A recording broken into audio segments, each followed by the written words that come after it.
दोस्तों नमस्कार, स्वागत है आपका यूट्यूब चैनल एबी टेक में। आज है 1 सितंबर 2024 और जान लेते हैं आज की महत्वपूर्ण खबरें जो आज के प्रमुख समाचार पत्रों पर छाई हुई हैं।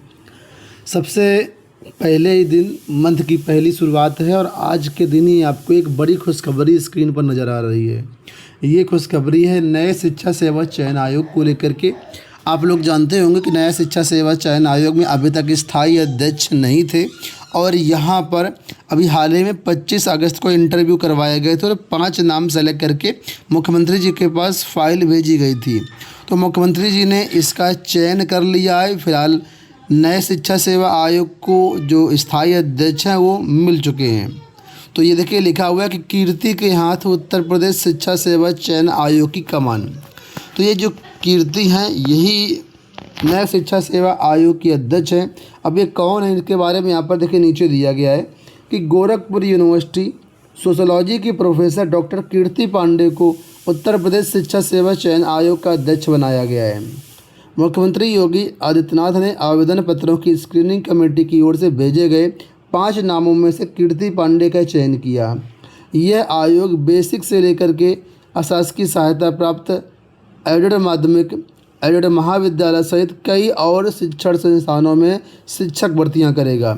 इसमें सृजित सभी 12 सदस्यों पर नियुक्ति 14 मार्च को की गई थी। तब से आयोग को नियमित अध्यक्ष के नियुक्ति होने की प्रतीक्षा थी। कार्यव्यवस्था के लिए प्रमुख सचिव उच्च शिक्षा MP अग्रवाल को 20 मार्च को कार्यवाहक अध्यक्ष बनाया गया था।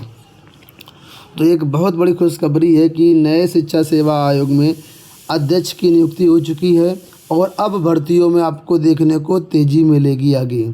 ठीक है। तो फिलहाल अभी कार्यभार इन्होंने ग्रहण नहीं किया है, अभी केवल नाम फाइनल किया गया है और आज आपको नाम यहाँ पर देखने को मिल रहा है कि डॉक्टर कीर्ति पांडे जो कि गोरखपुर यूनिवर्सिटी में समाजशास्त्र की प्रोफेसर हैं, इनको नया शिक्षा सेवा आयोग का अध्यक्ष बनाया गया है।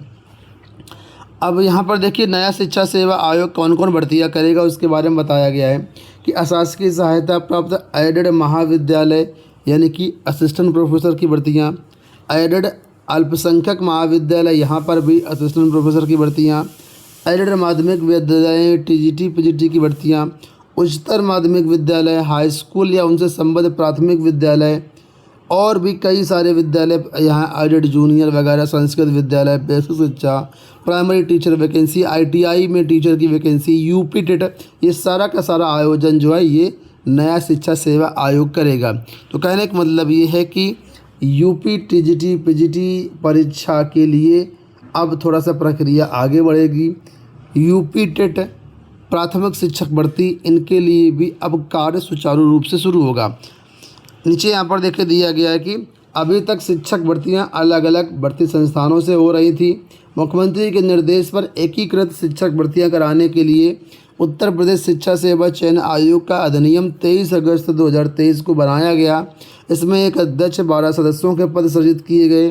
सदस्य पदों के चयन के बाद से ही अध्यक्ष की प्रतीक्षा की जा रही थी। सदस्य पदों के आवेदन के लिए जो अध्यक्ष पद आवेदन लिए गए थे लेकिन मानक पर आवेदन नहीं आ पाए थे। इस वजह से दोबारा से अध्यक्ष पद के लिए आवेदन लिए गए और फिलहाल अब जो है फाइनल नाम निकल के आया है, इनको अध्यक्ष बनाया गया है और अब जो है आयोग के कार्य संचालन की रूपरेखा तैयार होगी, सदस्यों के साथ बैठक होगी, इसके बाद आगे किस तरीके से काम होना है उस पर चर्चा होगी।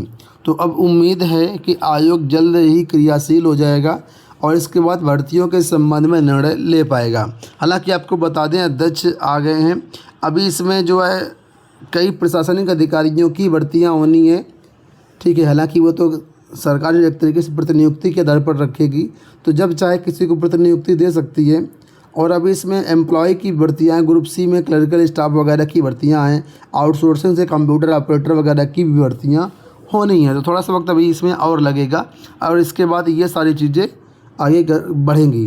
तो कुल मिलाकर के जो लोग UP TGT PGT assistant professor की राह देख रहे थे, परीक्षा का इंतज़ार कर रहे थे, वो लोग अब थोड़ा सक्रिय हो जाएं क्योंकि अध्यक्ष के आ जाने से प्रक्रिया अब थोड़ा सा आगे बढ़ेगी और जैसे ही प्रक्रिया आगे बढ़ेगी जो चीज़ें होती रहेंगी तो चैनल के माध्यम से हम आपको अपडेट ज़रूर करेंगे।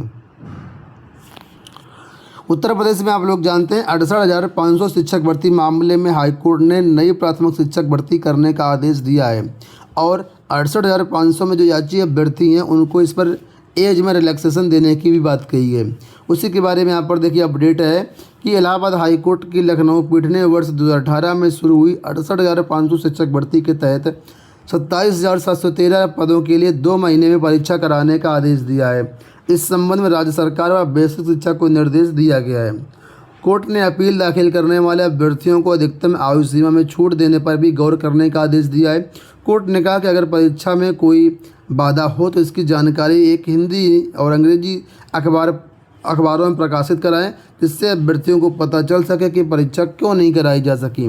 तो कुल मिलाकर के आने वाले समय में अब सरकार इस पर डिसीजन लेगी कि भर्ती करनी है, कैसे करनी है, जो भी चीज़ें हैं। फिलहाल अभी तो मुझे लगता है सरकार के पास 2 महीने का समय है, तो सरकार इतना जल्दी डिसीजन इसमें लेगी नहीं, धीरे धीरे करके 2 महीने तो निकाल ही देगी। अभी हाल ही में आपने देखा होगा PCSJ में कापियों के अदला बदली का विवाद रहा।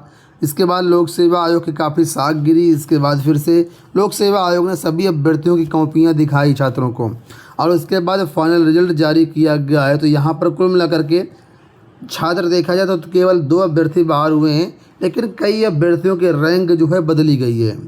PCSJ 2022 का संशोधित चयन परिणाम जारी होने से मेरिट भी प्रभावित हुई है। तो कापियों की अदला बदली से UPSC की हुई किरकिरी और इसमें कई छात्रों के जो मेरिट है, मार्क्स हैं, वो चेंज हुए हैं। 2 अभ्यर्थी पूरी तरीके से बाहर हो गए हैं। बात कर लेते हैं सिपाही भर्ती परीक्षा को। उत्तर प्रदेश सरकार की एक तरीके से सबसे बड़ी परीक्षा थी ये सिपाही भर्ती परीक्षा, क्योंकि इसका पेपर लीक हो गया था मार्च में जो परीक्षा हुई थी, और री एग्जाम कराने में कहीं से कहीं कोताही अगर हो जाती, दोबारा से पेपर लीक हो जाता, तो सबसे बड़ी बदनामी थी। तो कुल मिलाकर के 23 अगस्त से लेकर के 31 अगस्त तक ये परीक्षा संपन्न हो गई है। और यहाँ पर देखिए अपडेट्स आ चुकी हैं कि सिपाही भर्ती परीक्षा में पुलिस और बोर्ड दोनों ही हुए पास।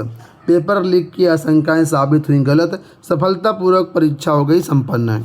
तो इस बार तकनीक का प्रयोग किया गया, मैन पावर का फुल प्रयोग किया गया, और इस वजह से किसी भी इस परीक्षा में सेंधमारी नहीं हो पाई और परीक्षा सकुशल जो है संपन्न हो गई है।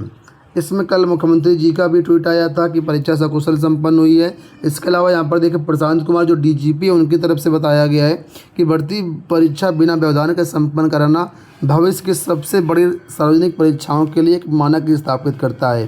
यह रणनीति योजना मजबूत निगरानी और सार्वजनिक प्रशासन में सत्यनिष्ठा के प्रति अटूट प्रतिबद्धता की शक्ति को प्रदर्शित करता है। यहाँ देखिए अपडेट है कि पुलिस भर्ती में नकल माफिया फेल। प्रदेश सरकार की सख्ती से सकुशल हुई पूरी परीक्षा। 5 दिनों में 80 लोग गिरफ्तार किए गए हैं और इस भर्ती परीक्षा में नकल माफिया जो पूरी तरीके से फेल होते हुए नज़र आ रहे हैं। 67 जिलों के 1174 परीक्षा केंद्रों में 10 पालियों में परीक्षा हुई थी। 48 लाख परीक्षार्थी शामिल होने थे इस परीक्षा में, और ये परीक्षा को मिला करके सकुशल संपन्न हो गई है। यहाँ देखिए लिखा है कि परीक्षा बिना ही 1 लाख दौड़ से बाहर। पुलिस भर्ती परीक्षा के रेस में कुल 1,05,000 अभ्यर्थी पहले ही बाहर हो गए। इन अभ्यर्थियों को प्रवेश पत्र तो मिला था, लेकिन किन्हीं कारणों से ये परीक्षा नहीं दे पाए। शनिवार को 10 पालियों के पुलिस आरक्षी भर्ती परीक्षा पूरी हो गई है और यहाँ पर कुल मिलाकर के 1 लाख ऐसे अभ्यर्थी हैं जो किसी कारण से परीक्षा दे नहीं पाए हैं। यहाँ पर आप पूरा डाटा देख सकते हैं कि 23, 24, 25, 30, 31 में पहली पाली और दूसरी पाली में कितने अभ्यर्थी अनुपस्थित रहे हैं। चलिए बढ़ते हैं आगे। देखिए लिखा है माध्यमिक विद्यालयों में शिक्षिकाएं प्रोन्नत होंगी। प्रदेश के राजकीय माध्यमिक विद्यालय में कार्यरत 1645 LT ग्रेड शिक्षिकाओं की प्रवक्ता पद पर पदोन्नति करने की तैयारी है। इससे पहले दिसंबर 2022 में 2 विषयों में 59 शिक्षिकाओं की प्रवक्ता पद पर पदोन्नति की गई थी। तो LT ग्रेड के तहत ये प्रयागराज से अपडेट है कि यहाँ पर 1645 LT ग्रेड शिक्षिकाओं की पदोन्नति की जाएगी। ये अपडेट हालांकि कल भी आई थी और आज भी आई है कि 2 वर्षों में 2 लाख युवाओं को मिलेगी सरकारी नौकरियां। प्रदेश में अगले 2 वर्षों में 2 लाख युवाओं को सरकारी नौकरियां दी जाएंगी। अकेले उत्तर प्रदेश अधीनस्थ सेवा चयन आयोग के माध्यम से 40,000 पदों में भर्ती की जाएगी। ये भर्तियाँ खेल, उद्यान, ऊर्जा, पशुधन, खाद्य प्रसंस्करण व वन सहित दर्जन भर विभागों में की जाएंगी।